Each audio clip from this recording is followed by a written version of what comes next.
Lorsque, pour la première fois, nous jetons les yeux sur la croix, nous tremblons. Il semble qu'elle ne nous parle que de séparation et de mort.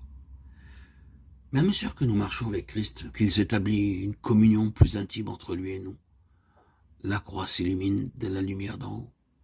L'âme devient alors capable de sonder l'abîme de souffrance du Sauveur et de pressentir la gloire ineffable qui doit suivre. Abîme de souffrance, profondeur de gloire où se penchent les anges pour essayer d'y voir jusqu'au fond. 1 Pierre 1,12. Pour l'apôtre Paul, la croix a creusé un abîme infranchissable entre lui et le monde mauvais. Crucifié avec Christ, il n'est pas seulement délivré de l'esclavage du péché et des sanctions de la loi, mais il est aussi affranchi du monde. Le Seigneur Jésus s'est donné pour nos péchés, afin de nous arracher à ce siècle mauvais, ou ce monde mauvais. Galates 1,4. Il est mort sur la croix pour nous soustraire à la puissance des ténèbres. Colossiens 1,13. Au prince de ce monde de ténèbres. Éphésiens 6,12. Et nous transplanter dans son royaume. Nous sommes donc crucifiés au monde, non pas seulement aux choses et aux façons d'être mondaines, mais au monde lui-même.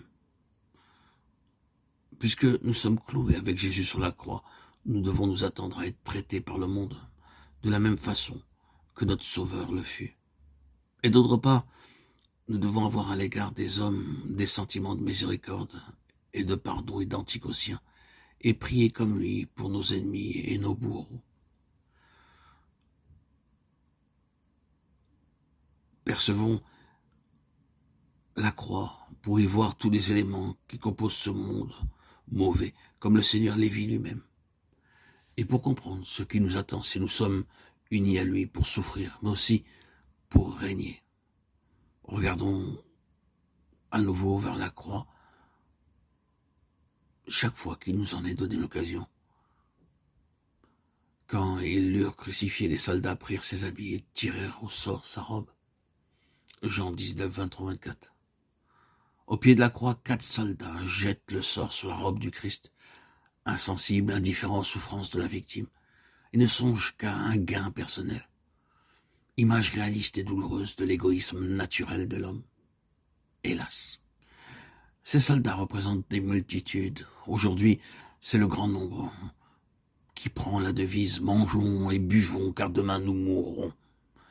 C'est le grand nombre qui ne voit rien au-delà des besoins matériels immédiats. Ah, pour ceux qui sont plongés dans la douleur à la pensée du Sauveur en croix, quelle poignante souffrance que de côtoyer en ce monde tant de dureté, tant d'indifférence devant la mort infamante de celui qui veut qu'aucun ne périsse.